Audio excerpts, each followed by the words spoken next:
agradeço em nome de Jesus. Amém. Glória a Deus. Paz sobre os irmãos. Amém. Só Deus seja glorificado nessa noite. Aleluia. Seja Ele todo louvor, toda glória. Queridos, eu louvo a Deus pela vida do pastor Gilson, que está orando, pelo diácono Ricardo, que me convidou, que me convocou novamente para estar aqui com os irmãos. E eu creio, querido, que ninguém saiu da sua casa para ver o homem falar. Algumas pessoas às vezes são curiosas, querem conhecer, saber se Deus fala, se Deus não fala, se Deus usa, se Deus não usa. Mas quando a gente conhece a voz de Deus, a gente anda na direção do Espírito, a gente é abençoado pelo Senhor. Eu quero que você abra sua Bíblia no Evangelho segundo escreveu Lucas, capítulo de número 7. Tem muita coisa aqui, mas eu preciso não passar das meia-noite.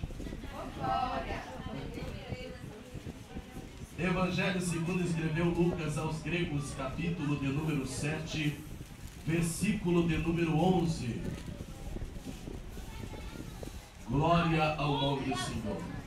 Diga para esse irmão: Deus vai parar o enterro por causa de você. Deus vai parar o enterro por causa de você. Eu creio. Aleluia. Glória a Deus. Aleluia. Glória. Lucas capítulo de número 7, versículo de número 11, diz assim. O texto diz: o filho da viúva de Naim. E aconteceu pouco depois, e a ele a cidade chamada Naim, e com ele ia muito dos seus discípulos, e uma grande multidão. Versículo 12, a igreja. Quando chegou perto da porta da cidade, eis que levava um perfume, filho único de sua mãe, que era viúva, e como ela ia uma grande multidão da cidade. Vendo-a, o Senhor moveu-se de íntima compaixão por ela e disse: não chores. E os que levaram pararam, e disse: jovem, eu te digo, levanta-te.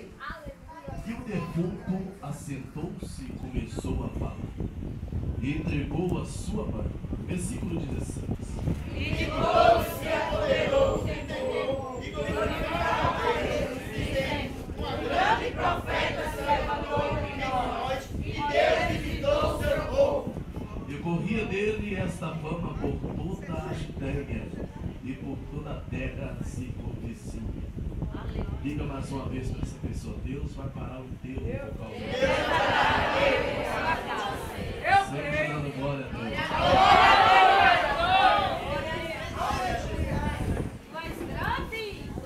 Queridos, eu estou bastante feliz porque toda vez que o diabo se levanta, ele tem duas funções: para levantar e para cair.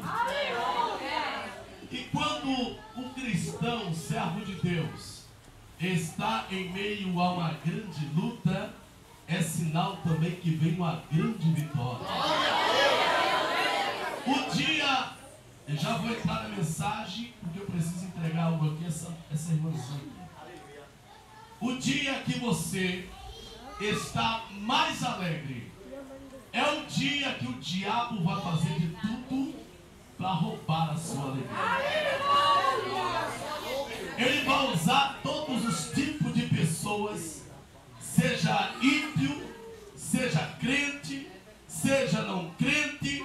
Ele vai usar todo tipo de agente dele para roubar a alegria que Deus colocou no seu coração. Deus mandava dizer para você: alegra seu coração, porque nada está perdido. Queridos, quando a palavra do Senhor fala a respeito de viúva, viúva na Bíblia representa aquela viúva que Deus cuidava, porque quando falamos de viúva, lembramos também que ela é necessitada e precisava de milagre em sua vida. A Bíblia diz que Jesus sai da cidade de Cafarnaum e vai cura um certo servo de um centurião que comandava um grande exército, e a Bíblia diz que ele sai de lá e chega juntamente com a multidão. Jesus sai com os discípulos, Jesus sai com a multidão que estava com ele e vai para a cidade de Naim. Jesus, esse dia, resolveu passar pela cidade de Naim. E a Bíblia diz, querido, que nessa cidade havia essa mulher que, segundo diz a palavra do Senhor, ela já tinha perdido o seu esposo. Ela era viúva, era uma mulher que alguns foi no sepultamento do seu companheiro. Alguns conheciam a história dela, alguns conheciam, aleluia, o que ela viveu, o que ela passou, aleluia. Alguns ali na cidade conheciam a sua fama, sabia que ela era uma viúva pobre e também uma viúva que estava sem esposo. Então a Bíblia diz, querido, que o Senhor Jesus, nesse dia, ele vai ter um encontro real com essa moça. Ele vai ter um encontro real com essa viúva. Quando a Bíblia fala a respeito da viúva, lembramos também que o profeta, aleluia, o profeta Elias foi alimentado por uma viúva. Aquela viúva não tinha nada em casa, mas o que ela tinha, deu para ela fazer bolo para ele e bolo também para o seu filho, e ninguém morreu. Aleluia. E essa mulher, essa viúva, ela precisava imediatamente de um agir de Deus na vida dela. Quando a Bíblia diz em Isaías capítulo de número, aleluia, 43, versículo de número 13, a Bíblia diz que antes que houvesse dia, ele é, e não há ninguém que possa fazer escapar da mão dele. Antes que você fosse criado, antes que você chegasse aqui, antes que você sentasse aí, Deus está dizendo, eu já era e já tinha uma promessa sobre a sua vida e sobre a sua existência.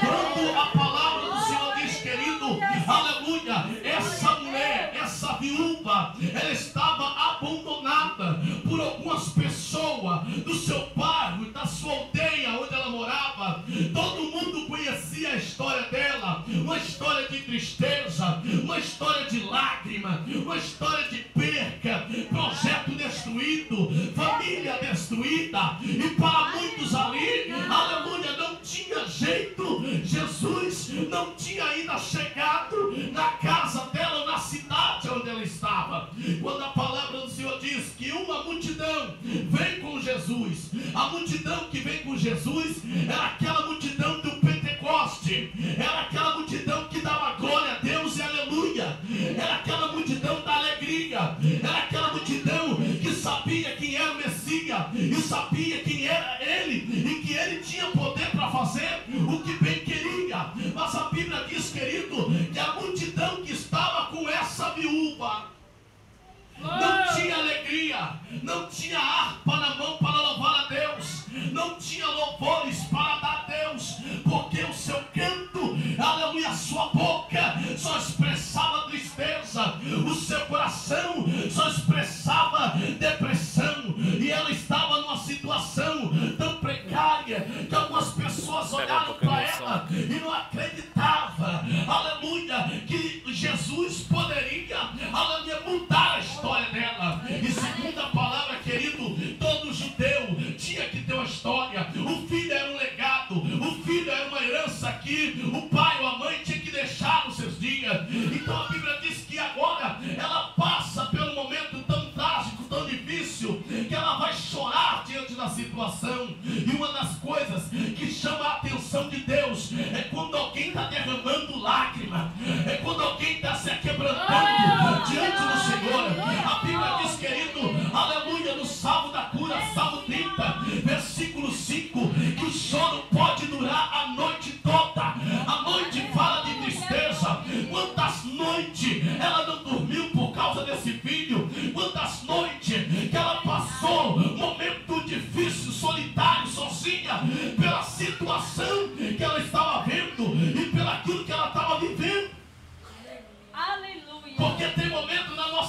querido, que palavra não resolve.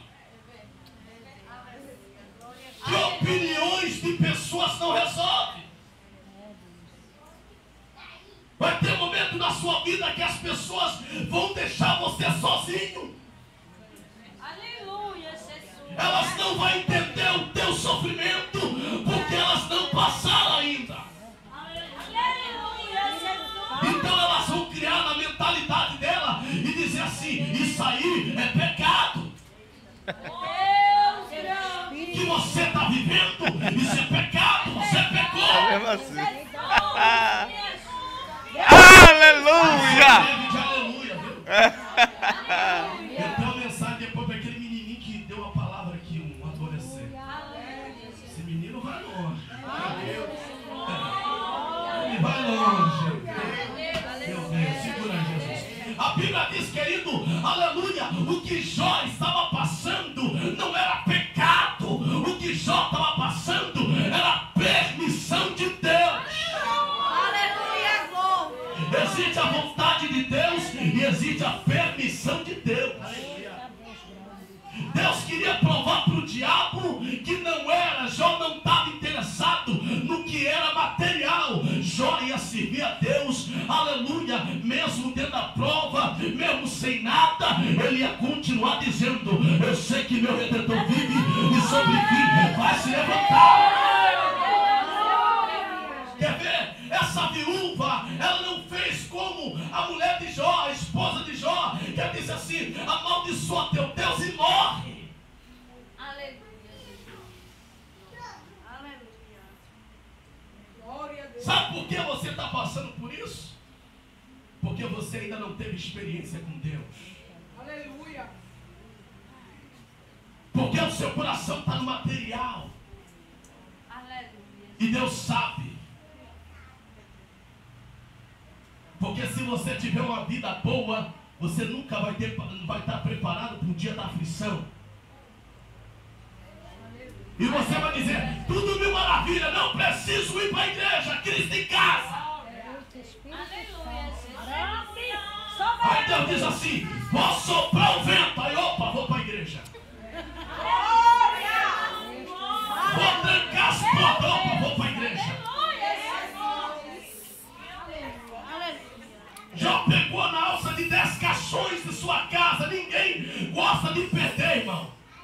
Mas tem hora que para se ganhar tu tem que perder alguma coisa.